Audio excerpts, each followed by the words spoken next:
conhecem, eu sou a professora Aide Caruso, professora do Departamento de Sociologia, e fui responsável com essa equipe maravilhosa pelo projeto Memória da Sociologia na UNB. Antes dos meus agradecimentos, eu queria também chamar a atenção para a composição dessa mesa. Essa mesa, depois cada um vai poder se apresentar, mas eu queria dar um destaque à presença de uma estudante do ensino médio na nossa mesa.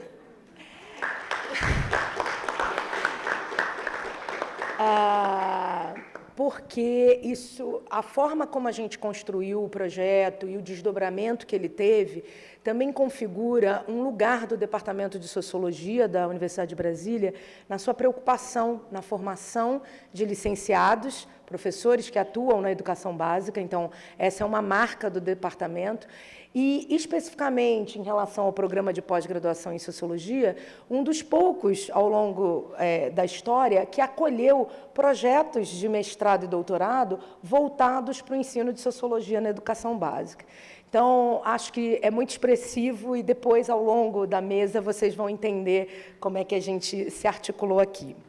Quero começar, então, meus muitos agradecimentos, e o primeiro deles vai para a própria Universidade de Brasília, que há distintas gerações acolhe o projeto institucional mais ambicioso desse departamento, que é o seu programa de pós-graduação. A gente, no projeto, neste seminário, no livro, no documentário, a gente tentou reunir memórias, histórias e afetos que, por diferentes caminhos e enfoques, narram a trajetória de 50 anos mais 5. Não é só Juscelino que queria 50 anos em 5, nós somos 50 anos mais 5, porque, na verdade, fizemos 50 anos em 2020. E só foi possível nos reunirmos, construir tudo isso 5 anos depois. Então, eu estou brincando aqui com o Juscelino, que faz todo sentido para esse momento, que nós somos os 50 mais 5, né, do PPG-Sol. Para que fosse possível chegar até aqui, reverenciamos aqueles e aquelas que estiveram na criação do mestrado, em 1970. E aqui nós temos representantes da primeira turma de mestrado, em 1970. E depois do doutorado, em 1984.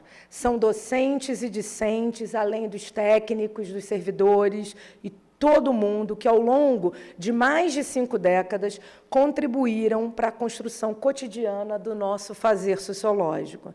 A todos os orientadores e orientadoras de teses, dissertações, defendidas por valorosos estudantes ao longo dessa longa jornada, nosso mais sincero agradecimento. Então, nessa audiência, nós temos egressos do nosso programa de pós.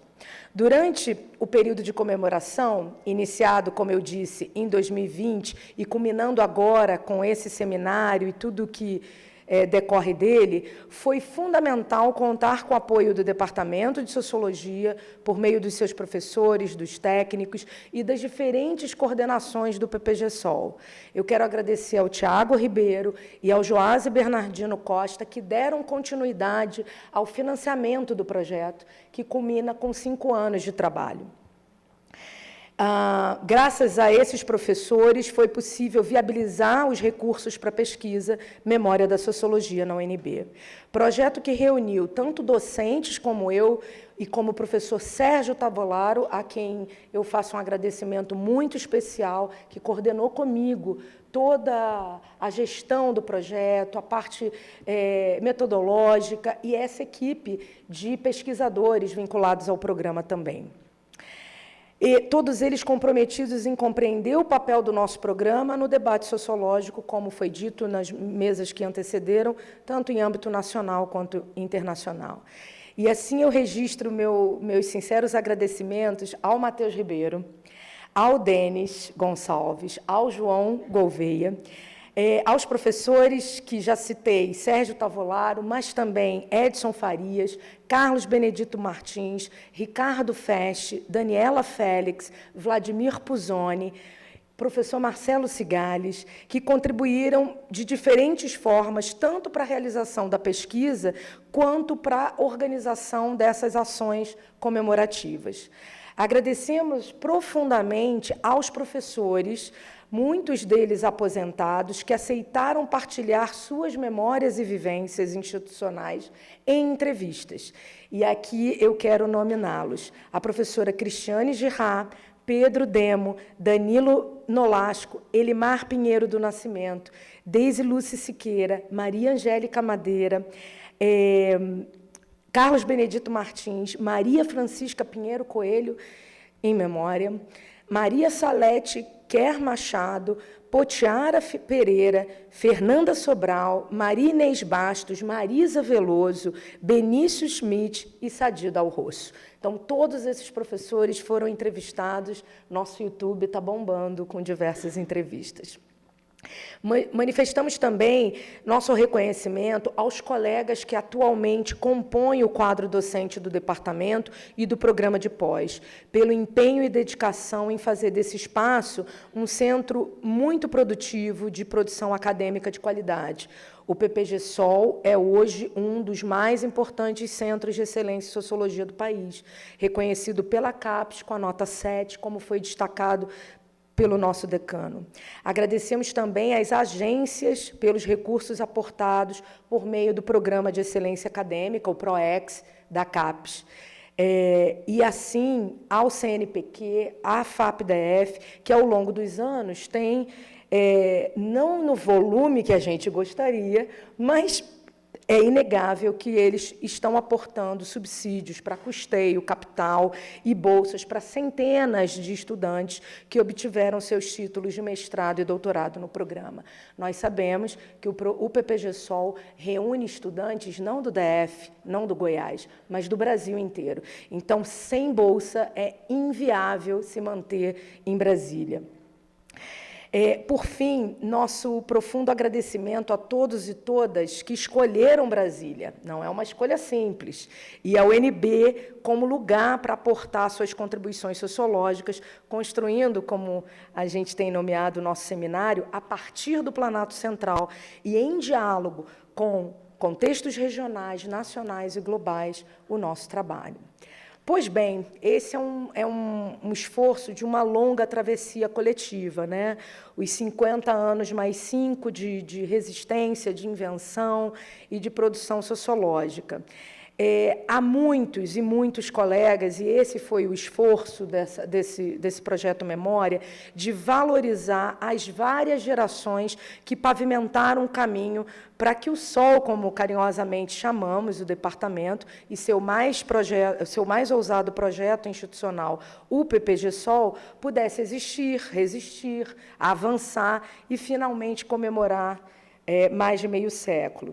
Então, esse seminário, ele traduz uma das múltiplas estratégias de valorização das décadas de trabalho de um coletivo que se metamorfoseou ao longo do tempo.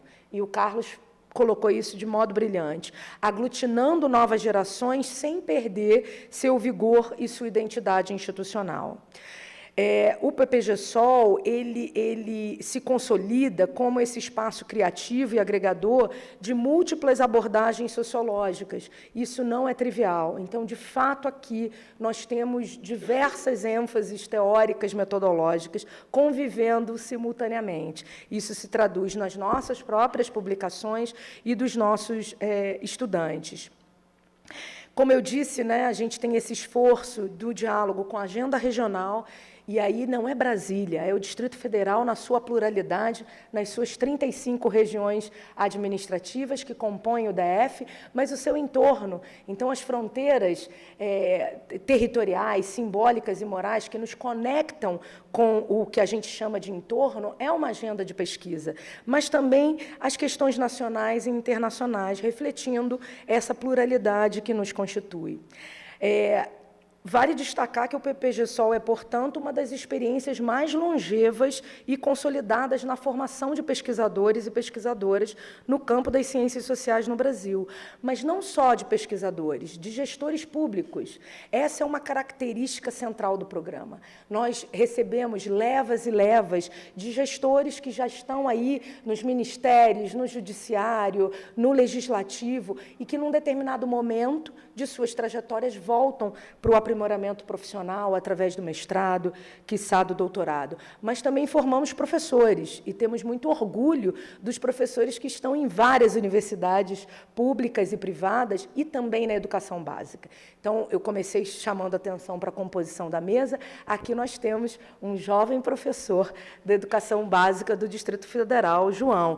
E como João, são vários e vários e vários, né? Então, essa é uma característica nossa.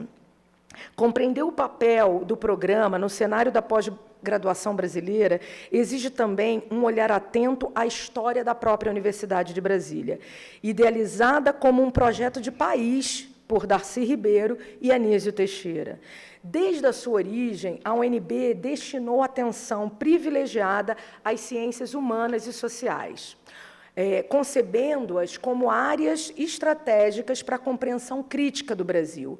Não à toa, este departamento é responsável por ministrar a introdução à sociologia para dezenas de cursos de graduação. E isso não é algo trivial, e não é muito comum a gente ver isso nas universidades, né? A sociologia presente em todas as engenharias, na área da saúde, em todas as áreas das humanas, enfim. Então, isso é um legado de Darcy Ribeiro e Anísio Teixeira, até pela composição do Minhocão, né? Nosso clássico Minhocão, era uma ousadia de Darcy para nos conectar. Nesse contexto, o PPG-Sol pode, sim, dizer que surge como uma expressão concreta desse projeto de universidade comprometida com dilemas nacionais e com a formulação de alternativas para enfrentá-los. Revisitar nosso passado tem nos permitido lançar nova luz sobre os contextos adversos atravessados pela sociedade brasileira ao longo do tempo. Particularmente, nos fez refletir sobre o cenário de causa e incerteza que marcou a implantação do curso de mestrado no ápice da ditadura cívico-militar, num período de perseguições políticas e intelectuais e à própria universidade. A UNB destacou-se nesse cenário como um espaço de resistência e reinvenção institucional, acolhendo docentes e pesquisadores oriundos de outros centros de pesquisa duramente reprimidos pelo regime. Ao longo da história, o programa consolidou, então, esse pluralismo que eu chamava a atenção. Essa diversidade tem sido uma das forças motrizes da vitalidade acadêmica do PPG-Sol, que segue incentivando esse diálogo interdisciplinar e a circulação entre programas, tanto no interior da UNB, quanto nas nossas parcerias, né, nacionais e internacionais. Mas foi justamente em 2020, um ano que jamais esqueceremos, que o PPG-Sol completou seus 50 anos de fundação. Naquele momento, nos deparamos com dois caminhos. O primeiro deles nos sugeria esperar o fim da pandemia de Covid-19 para realizar uma comemoração em condições mais favoráveis. É isso que era o recomendável. O segundo, que foi o caminho por nós trilhado, e pode ser porque eu sou essa pessoa inquieta, que era a coordenadora à época, reconhecia que a vida, nosso bem mais precioso, estava profundamente ameaçada e, portanto, não havia tempo a perder. Será que a gente sobreviveria o ano seguinte? Então, o tempo era aquele. Era necessário, dentro das possibilidades objetivas e subjetivas daquele tempo, celebrar nossa existência, mesmo em meio à dor de viver um dos períodos mais difíceis e incertos da história recente da humanidade. Assim, durante o ano de 2020, realizamos webinários, que a gente vai poder mostrar aqui, e, em novembro de 2020, a nossa tradicional Semana de Sociologia. E foi de forma totalmente remota, como exigiam os protocolos sanitários da época. O evento foi concebido como um espaço para revisitar memórias institucionais e afetivas, permitindo-nos estar mais juntos em momento de isolamento social generalizado. À época, ainda não sabíamos que a pandemia perduraria ao longo de pelo menos 3 anos. O mundo enfrentava, né, naquela virada de 2020 para 2021, uma segunda onda de contaminações, especialmente na Europa e nos Estados Unidos, com recordes diários de casos e mortes. No Brasil, a gente precisa lembrar, nós registrávamos 500 óbitos e depois a coisa foi escalonando até quase 4.000 por dia. Números que, infelizmente, ainda se agravariam em momentos seguintes. Apesar das incertezas sanitárias e sociais, aquele também foi um tempo de esperança, marcado pelos primeiros anúncios da eficácia das vacinas em desenvolvimento, graças ao esforço global da comunidade científica. Acendia-se a expectativa, então, da superação, embora a vacinação ainda não tivesse sido iniciada. No entanto, para além da ameaça à vida provocada pela pandemia, enfrentávamos, como já foi dito aqui na primeira parte do seminário, enfrentávamos o desgoverno Bolsonaro, que impunha à sociedade uma dose extra de resiliência diante dos descaminhos políticos. Para cientistas como nós, professores e pesquisadores, foram tempos árduos, marcados pelo descaso com a produção acadêmica, ataques às universidades públicas, descontinuidade de pesquisas e múltiplas formas de censura e perseguição. Surgimos nesse contexto e comemoramos meio século nesse contexto. Ainda assim, diante desse cenário sombrio, decidimos nos reunir e fazer uma série. Então, o contexto em que o projeto se inicia foi no intuito, então, de compreender, né, na esteira do tempo, o lugar que ocupamos na produção, e assim eu acho que a gente pode dizer, de uma sociologia à-brasiliense, que, assim como a capital federal, é composta por uma diversidade de sujeitos oriundos de distintas partes do país. Revisitar, então, o nosso passado, nesse sentido, foi uma forma poderosa de entender o que fizemos até aqui e de reconhecer, e isso foi pontuado, né, já, os desafios que nos interpelam para os próximos 5 anos. Então, o nascimento do projeto está aqui. O webinário, os 50 anos, a gente constrói, né, a partir da linha do tempo, por décadas, e vocês vão poder ver isso com mais detalhe, e uma reconstrução da linha do tempo. Eu encerro a minha fala por aqui e passo a palavra ao Matheus. Só para sinalizar, né, isso está no nosso site, então a gente foi fazendo assim, os anos 70, os anos 80, se você puder passar. E esse material, esse acervo, né, que a pandemia nos possibilitou de fazer tudo remoto, fica também como um registro histórico.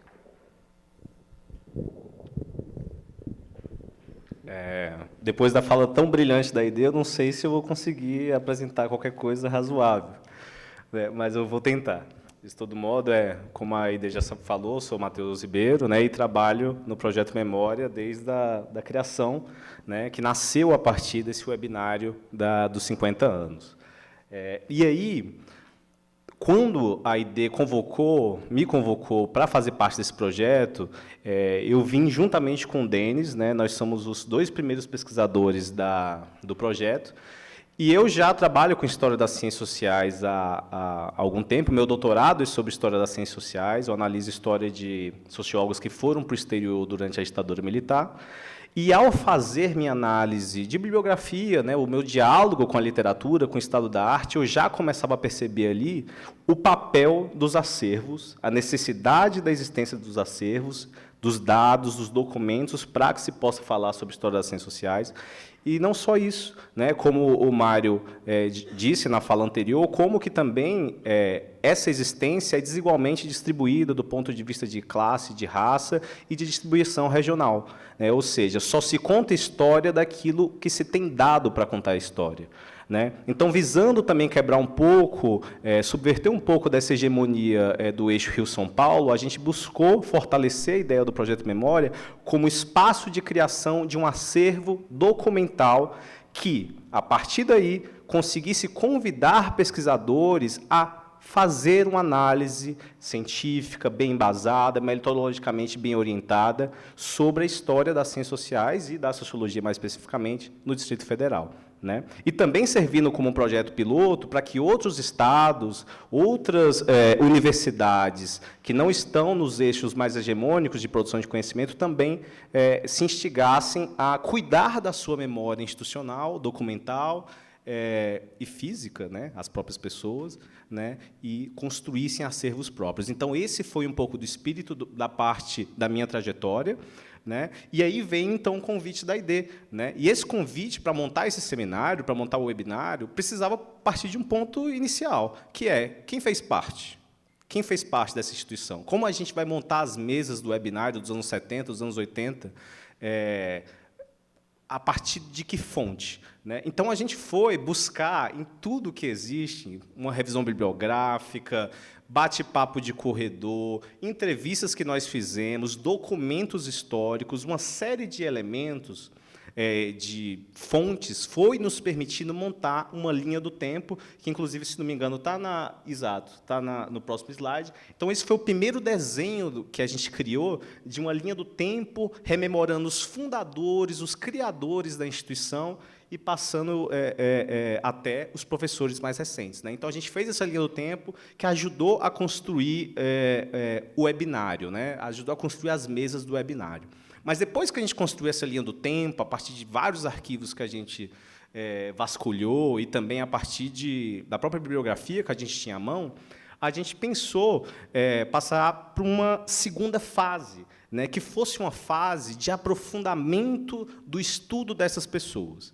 Né? A gente pensou, olha, a gente precisa saber quem são essas pessoas. Então, agora que a gente tem os nomes, né, alguns que a gente nunca tinha ouvido falar, que a gente não conhecia, né, e a importância da memória e dos acervos institucionais, né, a gente pensou, a gente tem que agora conhecer quem são essas pessoas.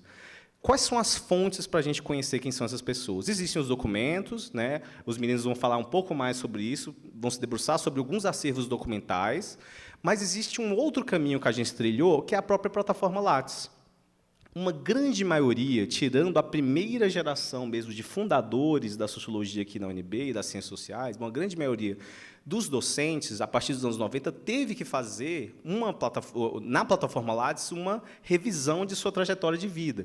Então, eles incluem, a plataforma Lattes é extremamente rica para a gente voltar ali para que instituições as pessoas passaram, onde elas se formaram em graduação, mestrado e doutorado, que publicações elas têm, que artigos de jornais, em jornais elas publicaram, e assim sucessivamente. Então, a gente pensou, poxa, a plataforma Lattes é uma excelente fonte para a gente fazer a nossa pesquisa. Mas imaginem, como que a gente vai sistematizar dados de uma plataforma que não está sistematizada, digamos assim, tem uma estrutura, né, mas você não consegue baixar um Lattes em PDF e transformar aquilo simplesmente em uma base de dados. E aí vem o Denis, que é o nosso pesquisador da ponta da mesa, que chega e diz para a gente, não, gente, eu tenho experiência em movimentos sociais, na minha adolescência eu queria ser uma espécie de cyber hacker.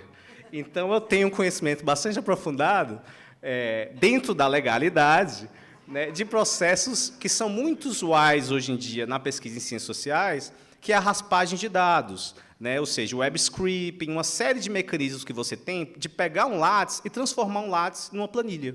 Né? Então, o Denis, com o conhecimento dele, ele nos ensinou, e a gente montou um grupo de pesquisa grande, de mais ou menos 6 estudantes de graduação, e ensinou esses estudantes e os próprios membros da equipe a como fazer códigos dentro da linguagem de programação que permitem pegar um Lattes e transformar ele em planilha. Então, a gente pegou todo mundo que tinha Lattes, dessa linha do tempo que a gente levantou, e, a partir de códigos, a gente construiu uma série de planilhas. Então, a gente fez várias bases de dados. Tem base de dados de todos os professores do departamento sobre o que publicaram, onde publicaram, em que seminários eles participaram, em que países foram esses seminários, qual a formação acadêmica de cada professor, textos em jornais, prêmios recebidos, consultorias realizadas. Então, todo esse material, todo esse acervo está organizado em forma de planilha, em forma de base de dados, para que qualquer pesquisador possa realizar pesquisas sobre a história das ciências sociais em Brasília. Então, a gente pode pesquisar, sei lá, vamos supor que você gosta da área de gênero e você quer entender como que no DF o debate sobre gênero se desenvolveu no tempo. Você pode ir lá, olhar publicações na área de gênero, olhar para as professoras da área de gênero e fazer uma recuperação histórica dos temas, das questões, das principais revistas, dos principais países do debate, da língua onde o debate é corrente. A gente sabe que existem campos que são mais correm no francês, outros mais no inglês, outros até no alemão, que seja. né? Então, a gente criou, durante essa fase, uma grande base de dados a partir de 58 currículos, né? Então, aí estão os nomes dessas 58 pessoas, vocês, naturalmente, não vão conseguir visualizar, né? Mas são, em grande medida, a gente conseguiu abarcar quase toda a parte dos professores que fizeram parte da história do nosso departamento, né? E aí tem todas essas informações, como eu disse, vínculo com o departamento, disciplinas que ministrou, quem orientou, cargos que teve, onde fez mestrado, doutorado, que linhas de pesquisa fez parte, que atividades profissionais essa pessoa teve, porque teve gente que, às vezes, era de governo também, ou então estava fazendo uma consultoria fora, projetos de pesquisa, produção bibliográfica, capítulo de livro, e assim sucessivamente, orientações. Então, essas bases de dados, elas estão nesse formato, né, planilha, essa aí, por exemplo, você tem o nome do autor, o nome da obra, o nome da instituição e assim sucessivamente. Esse material foi tratado pela nossa equipe para que qualquer pesquisador, então, pudesse acessá-lo. E onde está o material? No nosso site, né, que é memoriasociologia.nb.br, que foi um site criado, então, por esse interesse, né, que a professora Aide tinha na coordenação, de consolidar no espaço virtual a história da nossa instituição. Ela, inclusive, vocês provavelmente não vão conseguir ver, mas tem Darcy Ribeiro aí meio que no azulzinho ali. Então, esse site você tem um pouco da nossa história, a nossa linha do tempo e, numa aba específica de acesso a dados, você tem cada uma dessas planilhas. Então, cada um de vocês quer pesquisar a história das ciências sociais em Brasília, quer compreender um pouco do desenvolvimento do campo em relações raciais, em gênero, em desenvolvimento, o que seja, é só ir no site e baixar e começar a sua pesquisa. Tem material para isso e a gente quer incentivar os estudantes a fazer PIBIC, monografia, mestrado e doutorado, para florescer cada vez mais, nas diversas formas de circulação, a história da nossa instituição, né? E, mais do que isso, a gente também trabalhou numa das partes mais bonitas do nosso projeto, que a gente mais se orgulha, que são as próprias entrevistas, né? Então, todo mundo que a gente conseguiu acessar, ou que podia acessar, e até foi feita uma espécie de bola de neve, em alguns casos, porque a gente teve que...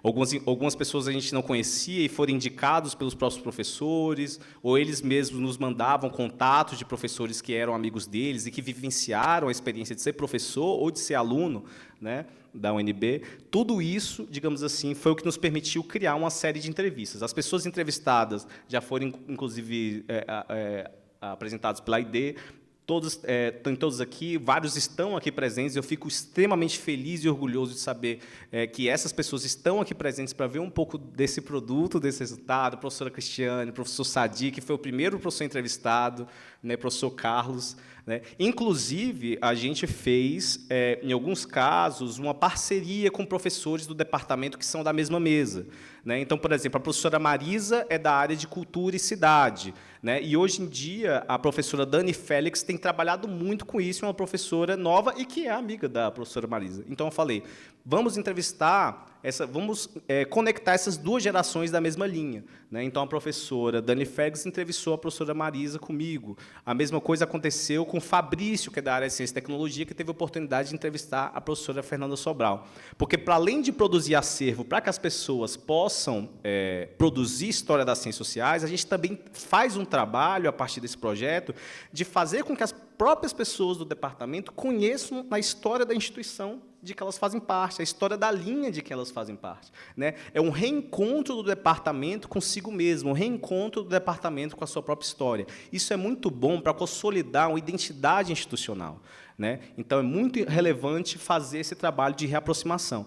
E, inclusive, esse seminário, um dos grandes objetivos era isso, era trazer os mais jovens da graduação, iniciação científica, mestrado, doutorado, os professores, os aposentados, os professores que criaram o departamento, porque isso é uma forma da gente aprender uns com os outros de que instituição nós fazemos parte e qual é a história dessa instituição, né? Então, a gente transformou isso nas entrevistas e também nas redes sociais, no Instagram e no Facebook. Parte dessas entrevistas estão lá, principalmente com pequenos vídeos, no formato mais interativo, né, para as redes sociais, que facilitam que as pessoas consigam assistir as entrevistas e conhecer o material, né? Um ponto muito importante foi a digitalização, e aí eu quero parabenizar a equipe da secretaria, mais especificamente o Enderson, que conduziu esse trabalho, né? O Enderson que é o cara que resolve. Você joga uma coisa na mão dele, ele simplesmente vai e resolve.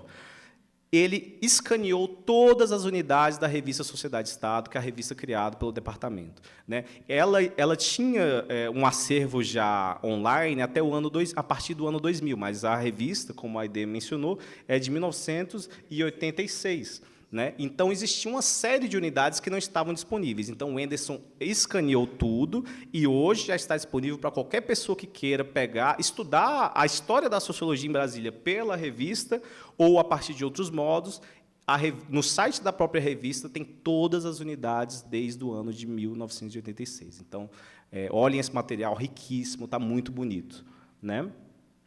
E é importante dizer que esse trabalho, principalmente a parte documental, que os garotos não, né? O Denis e o João vão mencionar, porque eles são muito jovens, né, esbeltos. Eu ia dizer que eu estou ficando careca, mas tem mais carecas do que eu aqui na mesa, talvez.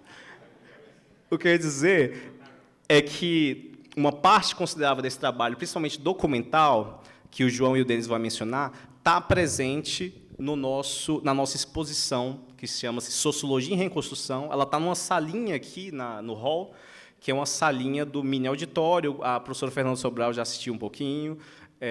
E essa exposição ela conta a história do departamento. Né? Então, é uma exposição que vai estar permanente, ela vai ficar esses 2 dias. Então, qualquer pessoa pode chegar lá, sentar, são 10 minutinhos de vídeo, você pode ir e depois voltar. Tem músicas do período da redemocratização, da luta contra a ditadura, então, é uma experiência um pouco mais imersiva também, para vocês aprenderem um pouco mais, né, quem tiver interesse e quem quiser relembrar sobre a história da UNB, da sociologia na UNB. Então, agora eu passo a palavra para o Denis, mais especificamente, e em seguida o João, para falar sobre a parte de coletas de documentos e arquivos que compõem também o nosso acervo e que também está disponível no nosso site.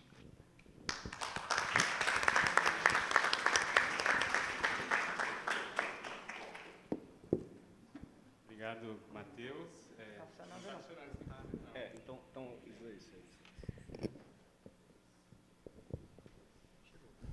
Obrigado, gente. Bom dia. Quero registrar minha alegria de estar aqui, depois de muitos anos que eu não vim aqui no Departamento de Sociologia.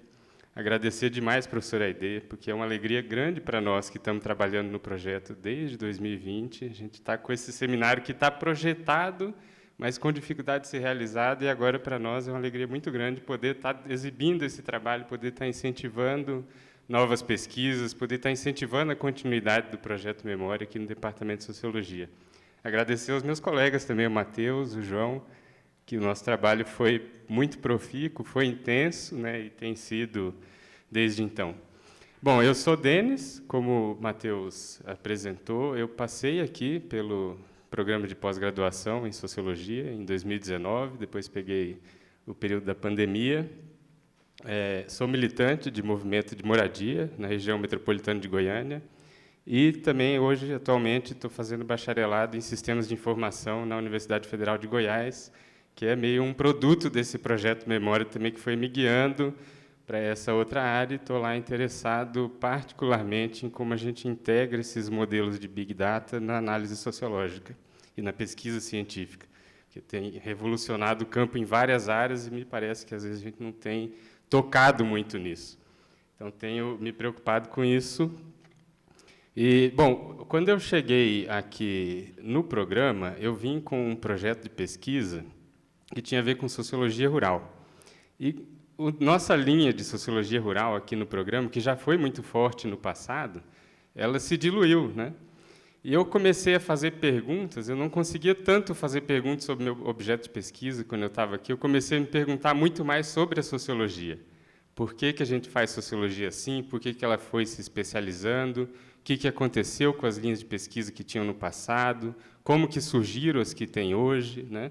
Então, eu comecei a me perguntar sobre isso e acabei, por conta dessa indagação, mudando o foco da minha pesquisa e caindo aqui no Projeto Memória, muito interessado nessas questões e na própria trajetória aqui do Departamento de Sociologia e do Programa de Pós-Graduação. E, bem, desde cedo no nosso projeto, acabei me especializando também por conta de coincidências do passado, que o Matheus acabou expondo. Acabei me especializando nesse processo de raspagem de dados, porque tem um conjunto muito grande de informações disponíveis, mas que não estão acessíveis de forma automática. Então, as ferramentas, inclusive, os acervos que a gente trabalhou, como o Cian, a hemeroteca, o próprio Lattes, em que a informação está toda lá. Eu posso ir lá e posso buscar um documento, posso buscar 2, posso buscar 3, mas e se eu quiser buscar 100 documentos? Se eu quiser buscar 200 documentos? Se eu quiser buscar 1.500, como a gente achou no caso da hemeroteca, né? Então, nós temos muita carência dessa questão mais técnica da gente poder fazer essa raspagem, né?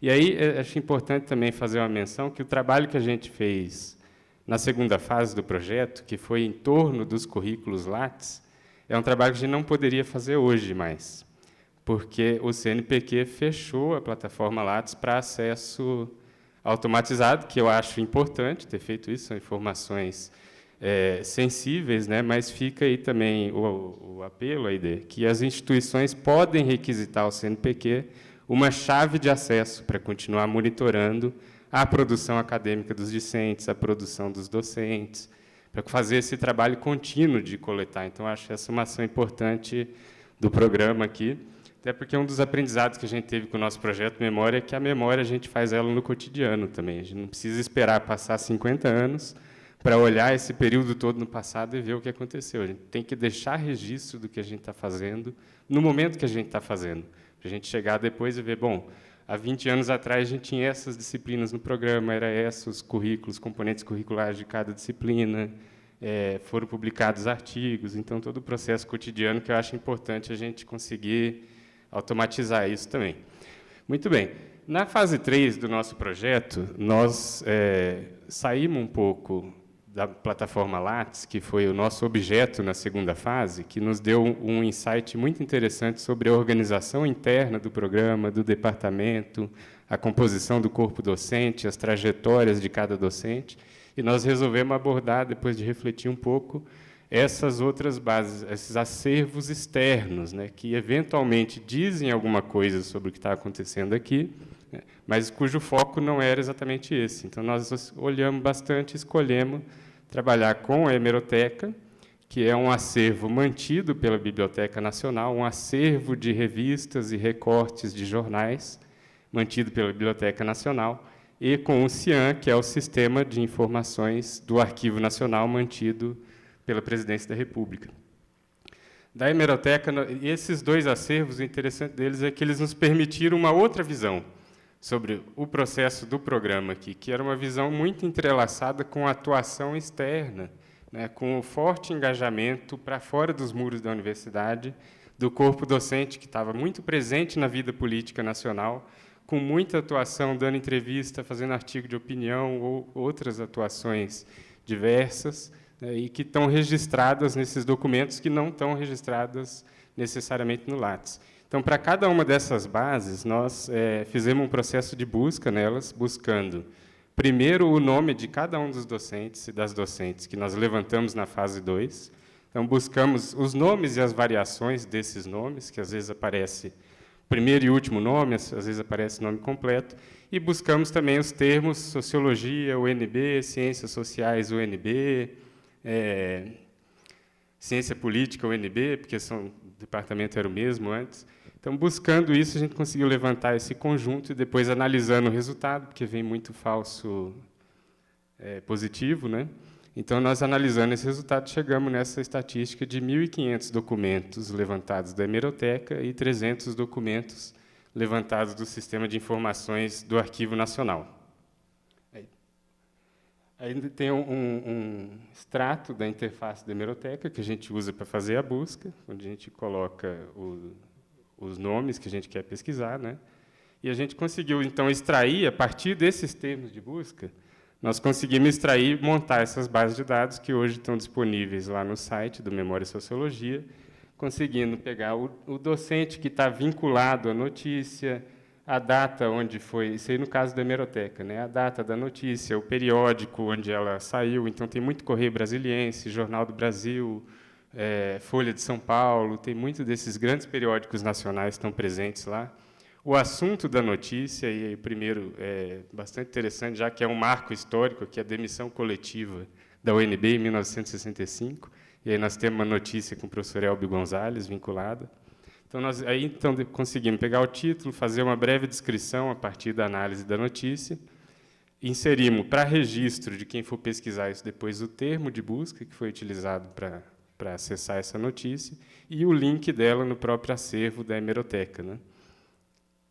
Então, aí nós temos, inclusive, a notícia que eu acabei de citar, que são exemplos do que a gente achou de documentos nesses acervos. Então, aí, os professores de Brasília renunciam em protesto contra o cancelamento de bolsas. E essa notícia de 1965, onde teve aquele caso que envolveram vários docentes do, então, Departamento de Ciências Sociais, envolveram vários docentes que pediram demissão coletiva, mais de 200 ao todo na UNB, que pediram demissão coletiva em protesto contra a demissão arbitrária de 15 docentes na época da ditadura militar. Uma outra notícia aí, que exemplifica também muito essa questão da participação e da atuação política do corpo docente na vida nacional, que é comentando o resultado da pesquisa do professor Glaucio Soares com relação ao sistema político brasileiro e a intenção de que essa pesquisa fosse expandida para criar um banco de dados sobre o sistema político na América Latina. Já pretensões bastante interessantes, né? A próxima notícia, essa aqui é uma notícia muito valiosa que a gente conseguiu achar, a gente não tinha registro disso no programa até então, que se trata da primeira defesa de dissertação feita no programa de pós-graduação de Sociologia da UNB, da professora Maria Samarriba, em 1973. Né? Então, olha, a defesa de dissertação dela virou notícia de jornal, né, no Correio Brasiliense. Bons tempos, né? E com o título da dissertação dela, que fica registrado, Desenvolvimento como Processo Histórico, né, que é bastante interessante também. A próxima notícia aí que a gente achou, que saiu também no Correio Brasiliense, em 1987, que registrando os primeiros números da revista Sociedade e Estado. Então, aí você tem a capa, a capa da primeira revista Sociedade e Estado, que saiu no jornal, junto com uma breve nota sobre a sua publicação, sobre a importância dessa publicação. E é interessante dessa nota também que ela já traz aqui citado, uma nota, uma citação da professora Maria Maciel, dizendo que a importância da revista era descentralizar, né, a pesquisa sociológica do eixo Rio-São Paulo. Então, nós estamos mantendo a pauta, né? Nós estamos mantendo a pauta. 1987, isso. Né? Aí, na próxima, nós temos também, nós chamamos muito registro interessante, acho que isso chamava bastante a atenção da imprensa, na época, do professor João Gabriel Teixeira, que trabalhava muito a sociologia do teatro e trabalhava muito com essa metodologia na sua atividade docente. Então, você tem registro dele performando aqui durante as aulas uma peça do Bertold Brecht, Casamento Pequeno Burguês, é o título da peça.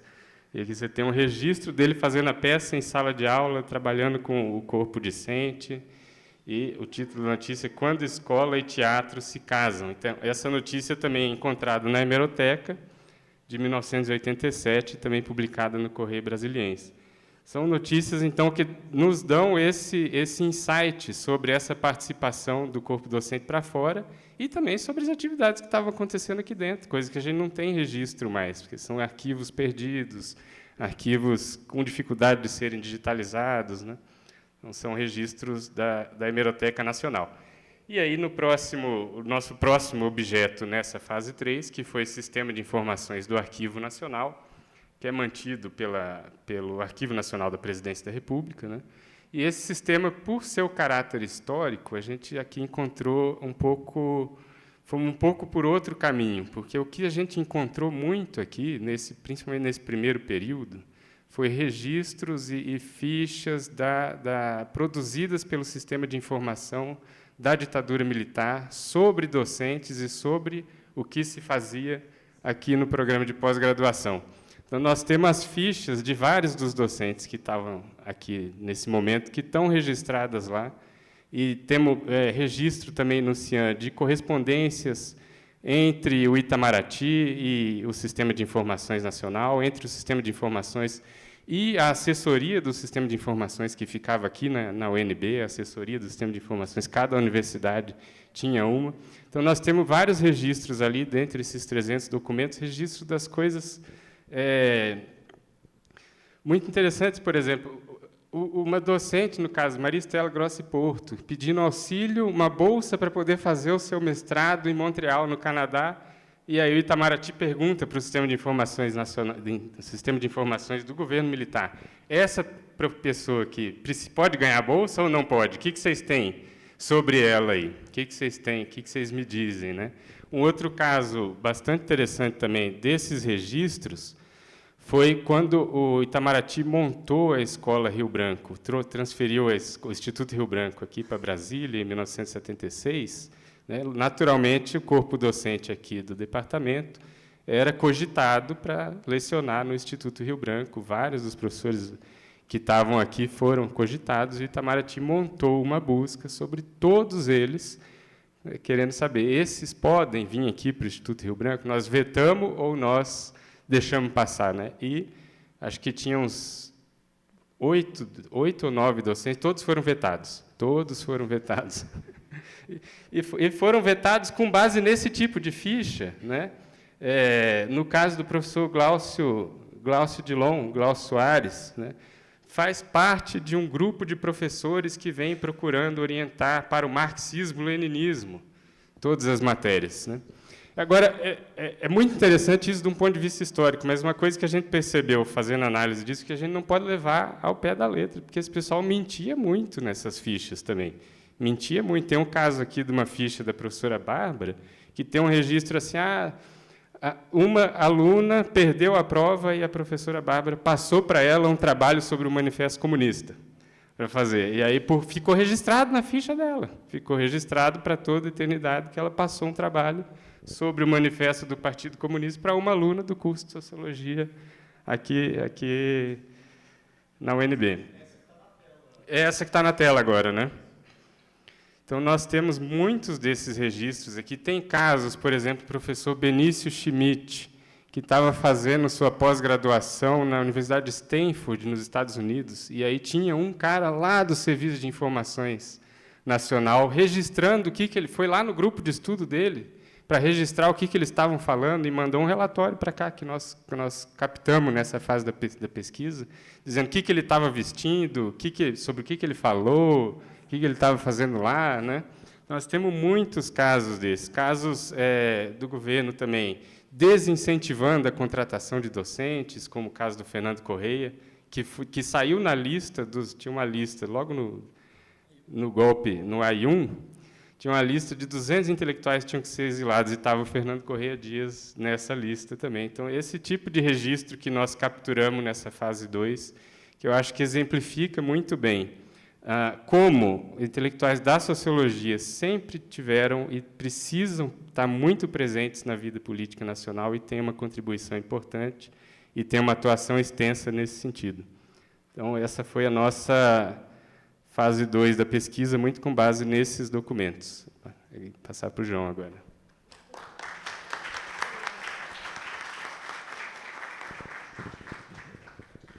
Bom dia a todos e todas. Primeiro, eu sou o João, sou professor da Educação Básica. Queria agradecer a mesa, na figura da ID, o departamento, a UNB, que oportunizou não só a minha participação nessa pesquisa, mas está aqui agora. Quero saudar também todos e todas as professoras da Educação Básica que estão em greve, que se deflagrou essa semana. Muito emocionante a gente estar aqui falando dessa luta, que permitiu no passado a gente estar aqui hoje, mas nós também estamos lutando hoje para permitir uma memória do futuro, permitir assim como a gente tem uma educação de brilho hoje aqui no departamento, que veio por meio dessa luta, hoje os professores de educação básica estão lutando para que, no futuro, a gente possa ter mais estudantes da escola pública sentados aqui ou aqui na mesa, como a nossa querida, ou como professores também, né, futuros professores e professoras. Então, dando início aqui para ser célere, que o tempo nos é muito escasso, né, eu vou partir desse relato aí do Denis, nas outras fases, fase 3, fase 4 do projeto, juntamente com essa raspagem então, de dados, né, e criação do acervo a partir do Arquivo Nacional e Hemeroteca, o grupo de pesquisa pensou em quais outros locais a gente poderia encontrar material para compor o acervo. Aí, nessa missão, a gente pensou em diversos outros locais, acervos pessoais de docentes, arquivos do próprio departamento, que a gente não encontrou, infelizmente, o Centro de Documentação da UNB, entre outros. Né? E todas essas ainda permanecem como um potencial de pesquisa, que, por dificuldades de tempo, de acesso, ainda não foram exploradas e permanecem no nosso radar para futuras empreitadas. Mas, ainda assim, ao pensar essas outras fontes, a gente encontrou 2 locais, né, que são os documentos do Centro Acadêmico e da Sócios, a empresa Júnior. Falando sobre a Sócios, né, ela é uma das mais antigas empresas juniores em operação, né, desde a década de 90 no Brasil, e vem realizando, desde então, suas pesquisas, muitas vezes se envolvendo com os eventos e prestando serviços para docentes e discentes do Instituto. Né, já prestou para o Sadi, para o Matheus aqui. Então, aqui nós, na Sócios, encontramos um material fotográfico, relatórios, cartazes e textos da administração de pesquisas e burocráticas que ajudaram a reconstruir a história da empresa em seu vínculo com o departamento. Né? Material esse que já se encontra completamente digitalizado e em vias de ser disponibilizado no site. O principal, que é o CA de Sociologia, né, ele nos forneceu uma rica gama de materiais, a começar pelos cartazes, que estão fixados no próprio CA, quem já passou lá conhece, quem não conhece, dê uma passada lá. Cartazes de eventos da década de 80 e que se renovam até hoje. Né? Então, isso cartazes de eventos, artes do CA, de alunos. Né? Então, isso é muito, muito rico. Mas o principal ponto de acesso dessa massa documental era todo o acervo que era guardado nos fundos do CA. Ele se encontrava ali muito mal cuidado, em condições precárias. Né? A própria gestão do CA, à época, buscava dar uma outra destinação para isso. Então, nesse sentido, essa massa documental passou para a guarda do projeto, que organizou, ofereceu condições melhores de preservação e mesmo que alguns processos de cuidado ainda precisem ser refinados. Né? De toda sorte, esse acervo oferece mais de 1.600 páginas de texto.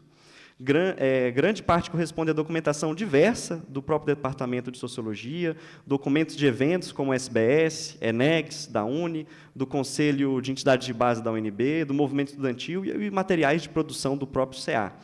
Esse material ainda não foi digitalizado, mas ele já se encontra organizado, catalogado, em vias também de buscar essa digitalização. Então, tendo até como componentes do nosso acervo, até então, os jornais da hemeroteca, os documentos do CIAN, sócios, o suporte documental do CA, o projeto pensou e vem pensando em como organizar e disponibilizar esse material para pesquisa. No momento em que a gente juntou todo esse material, o que se deu logo após a pandemia, com recursos materiais e humanos bastante escassos, a gente fizemos a proposição de um planejamento arquivístico, que pudesse minimamente organizar, identificar, qualificar aquilo que a gente tinha, sempre com o objetivo claro de buscar essa publicização do acervo. Apesar de nenhum de nós termos tido contato, né, com os ofícios da arquivologia até então, a gente conseguiu criar uma codificação que se adequasse a comportar todo esse acervo. E, com isso, o acervo ficou dividido em 4 bases: a base da hemeroteca, a base do Arquivo Nacional, do Centro Acadêmico e da Sócios. E, dentro deles, os arquivos estão divididos por tipologia e temáticas que possam abranger os registros e continua aberto para futuras incorporações. Evidentemente, também, que esse sistema de codificação ele pode ser aprimorado e comporta nessa possibilidade. Então, a proposta atual, que segue em construção, né, fazer a busca daquele material físico nos locais que ainda não foram possíveis de ser acessados. 2, no processo de pesquisa de novos docentes da história do departamento, que foram encontrados, né? Só essa semana, para preparar isso aqui, a gente encontrou mais 8. e que é preciso pesquisar de novo os nomes deles nas bases da hemeroteca, nas bases do Arquivo Nacional e etc. Né? E, terceiro, digitalizar o material, ainda sem suporte digital, e dispor todo o acervo no site do projeto Memórias, né, para que ele possa funcionar como um repositório histórico e para consulta pública, onde ele vai poder contribuir para elucidar, valorizar a história das ciências sociais na UNB, no Centro-Oeste, seus vínculos com as perspectivas nacionais, né, da sociologia, como a gente tem dito. Adicionalmente, incentivar e provocar também a produção científica, seja na área de ciências sociais ou em outras áreas do conhecimento, né? A gente teve que aprender um pouco de arquivologia, apanhar um pouco da museologia também. E é importante destacar a relevância de projetos e trabalhos acadêmicos como realizados, né, que resgatam a memória institucional, nossa produção científica e seus reflexos e reflexões nas discussões, sejam locais ou mais amplas, e que demonstram a grande interlocução possível e necessária, como foi o caso entre a sociologia, a história, a arquivologia, a museologia, técnicas informatizadas, entre outros, característica que busca fazer jus ao projeto interdisciplinar e integrador do pensamento educacional do Darcy Ribeiro, né, o nosso artífice aqui da universidade. E destaco isso especialmente frente aos ataques que essa universidade, esse departamento e outras áreas do saber vêm sofrendo ultimamente pela extrema-direita, né, inclusive da extrema-direita nativa da própria Universidade de Brasília. Como no caso da semana passada, eu quero estar aqui, onde um debate em programa podcast, relativamente famoso, um conhecido influenciador de extrema-direita do curso de História aqui da UNB, realizou críticas mesquinhas e infundadas ao trabalho desse departamento e desvalorizou a existência de cursos, como os aqui já citados, né, que a gente usou nesse projeto, arquivologia, museologia e até mesmo antropologia, por, na opinião, né, desse influenciador, serem cursos indignos de terem local enquanto cursos de graduação, uma vez que seriam supostamente cursos representativos de gastos desnecessários e por não terem uma oferta de mercado e que não teriam impacto e relevância social. Então, contra esse pensamento rasteiro, esse evento, o projeto que estamos tratando, né, e ainda vamos tratar de outros aspectos dele, são exemplos mais que claros e que contradizem justamente esse tipo de afirmação obscurantista, né?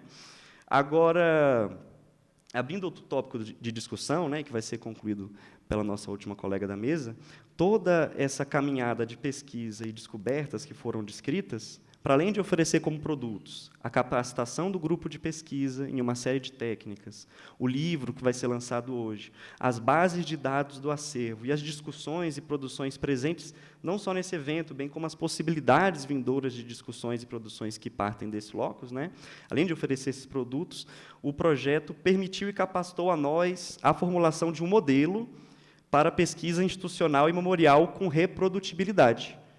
E com a palavra modelo, eu não quero aqui me referir a uma estrutura rígida, esquemática, né, mas a capacidade de aprendizagem que nós tivemos e que nos permite aplicar adaptativa e criativamente os produtos e processos daqui resultantes para a pesquisa memorial em outros espaços.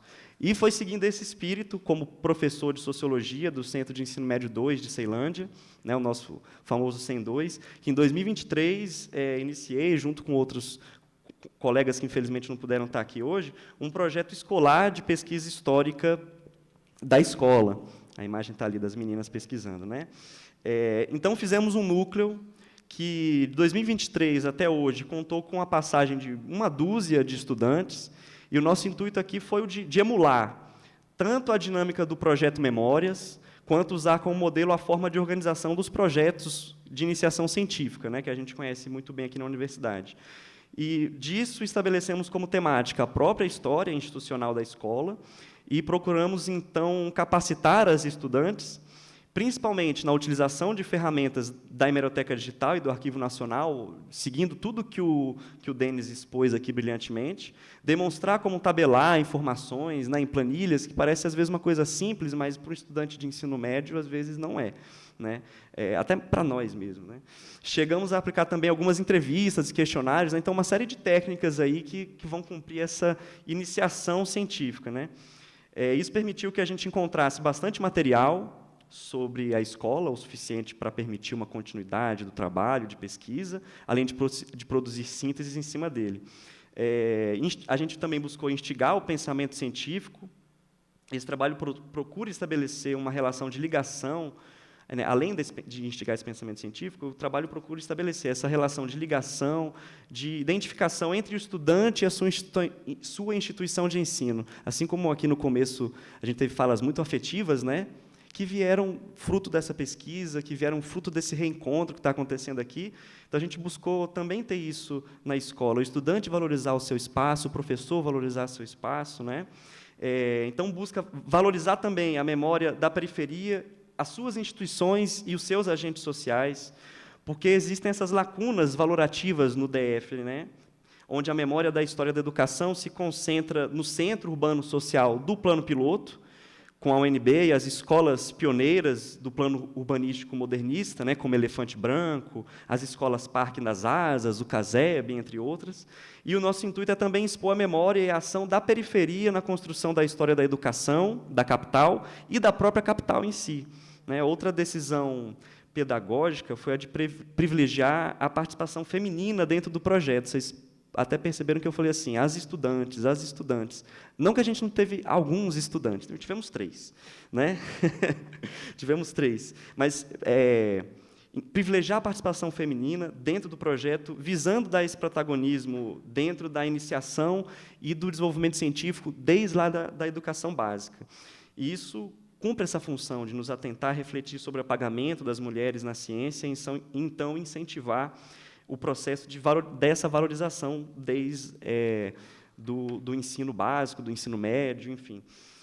E valorizar esses elementos numa escola de periferia, no contexto de reforma do ensino médio, reforma que tanto afasta a juventude das possibilidades de um ensino-aprendizagem mais aprofundado, e, por consequência, distancia a classe trabalhadora dos espaços de produção de saberes, de poder e de potencial de transformação social crítica. Né? E isso figura também como um objetivo, figura como um objetivo latente dessa empreitada. Né? Um projeto que, assim como esse não acabou, lá na escola não acabou. A gente colocou no PPP, vai continuar produzindo outras coisas. Né? A Samara está no 3º ano, ela vai se formar, mas outros estudantes, outras estudantes vão dar continuidade a essa memória, né, e a construção também do presente.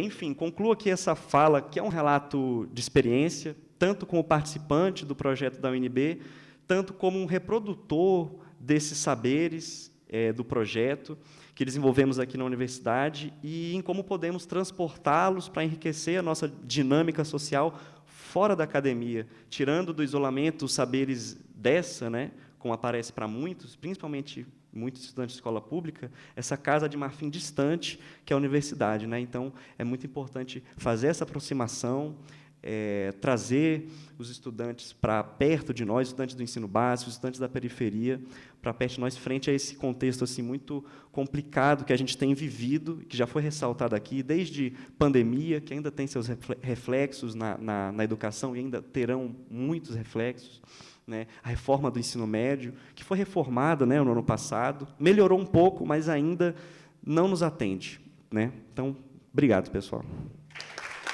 bom, João. Samara. Bom dia. Gente, estou nervosa. Tem muita gente inteligente aqui na minha frente. Bom, eu sou a Samara, sou estudante do 3º ano do CEM 2 de Ceilândia, né?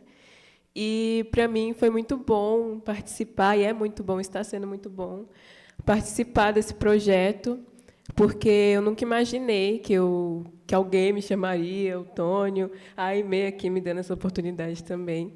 E, enfim, eu vim falar da minha experiência e o quanto foi importante para mim estar sendo a pesquisa. Né? Primeiramente, eu sou uma estudante parda, periférica, eu nunca tive não interesse, mas oportunidades como essa, né? E, para mim, estar aqui é incrível. Né? O 2 ele é uma escola muito importante para mim. Ele participou da vida da minha irmã mais velha e está participando da minha. Então, pesquisar sobre ele foi muito bom, muito interessante. E a coisa que mais explodiu minha cabeça foi a hemeroteca, inclusive, que mostraram, porque a gente conseguiu pesquisar muitas coisas, sem precisar quebrar muita cabeça. A gente só pesquisava ali, tipo, Sem Dor de Ceilândia, aparecia muitas coisas sobre o 2. E o 2 é uma escola que resistiu muito, principalmente na época da ditadura militar. Muitos alunos e professores sofreram e, até hoje, o 2 mostra isso para a gente, quando sofreram. Hoje tem professores lá que estão no 2 há muito tempo e que falam o que aconteceu, o diretor fala também o que aconteceu. E essa pesquisa me mostrou mais claramente isso, né? Eu consegui realmente ler ali nos jornais da época e consegui ver realmente e até mesmo sentir um pouco do que realmente aconteceu, porque eu não estava lá, obviamente, e eu não tinha nem noção do que foi a ditadura militar. Então, ler tudo aquilo que eu li foi um choque muito grande de realidade, porque hoje eu acredito que a gente tem mais oportunidades e mais expressões. Já naquela época, na ditadura militar, os professores não podiam se expressar tão bem, os alunos não podiam se expressar, e isso impactou muito na educação do Sem Dor de Ceilândia, que até hoje paga por isso, né? E é um pagamento que eles não têm culpa, foi por causa de uma ditadura que foi forçadamente, né? Foi forçada ali a ficar pela galera, né, da elite.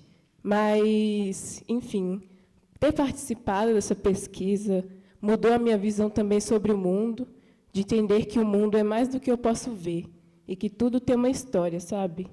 O 2 tem uma história, eu pisar o meu pé ali também é participar da história dele. A mesma coisa de todo mundo, dos professores e dos alunos daqui do ICS, é participar da história daqui e se manter consciente dessa participação, de que muitas coisas podem serem mudadas para melhor, de acordo com a sua percepção e pelos ensinamentos que a ciência, a sociologia, a história nos dá.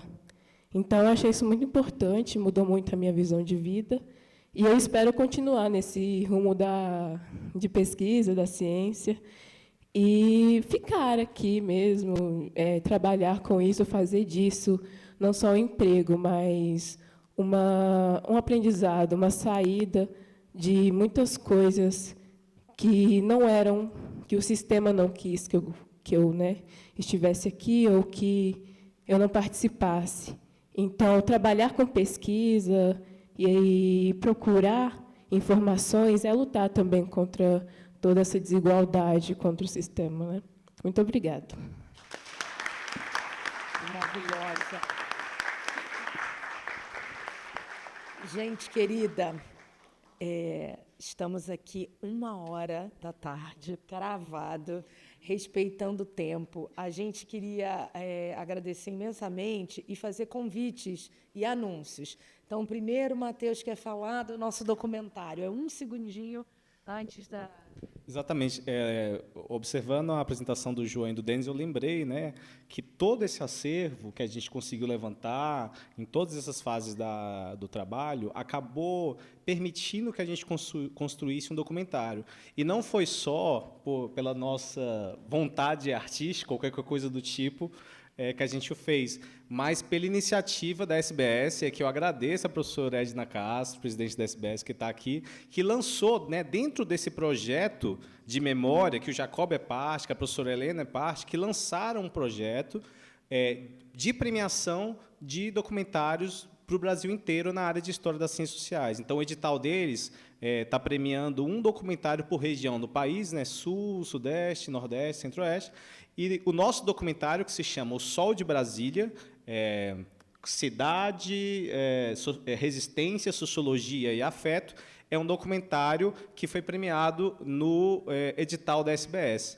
E foi por essa iniciativa da instituição que a gente, então, digamos assim, foi tensionado e motivado a pegar todo esse acervo documental, todo o acervo de entrevistas e falar bem assim, olha, isso aqui a gente pode transformar em um documentário que viram um documentário de 20 minutos e que a gente vai apresentar no nosso seminário no último dia. Então, amanhã, às 17 horas, a gente vai ter a apresentação do documentário Sou de Brasília, a partir de todo esse material do acervo, assim como a exposição que está no hall, que também foi produzida com todo o material do acervo, né, que pode fazer muito mais. Bem, então, só para contar o que vem na sequência, a gente sai agora para o almoço, 2h30, então, a gente vai ter uma oficina. Convido a todos os estudantes, pós-graduandos, toda a galera, para a gente discutir a oficina de métodos, né? Aqui foi uma prévia. À tarde também tem o lançamento do livro, e eu queria deixar esse registro também, já que estamos gravando tudo, de que a escola que essas duas figuras brilhantes pertencem foi a primeira escola que acolheu o nosso programa de iniciação à docência em Sociologia da Universidade de Brasília. Então, o PIBID, que é um patrimônio, né, da política pública educacional no Brasil, em que a sociologia se faz presente, e essa foi a primeira escola que nos acolheu. Eu acho muito um encontro muito feliz de ter aqui um jovem professor e uma estudante, que eu já estou doida para saber se ela vai aplicar para Ciências Sociais, no vestibular, no Enem, no PAS, enfim. É isso, gente. Bom almoço e até às 2h30.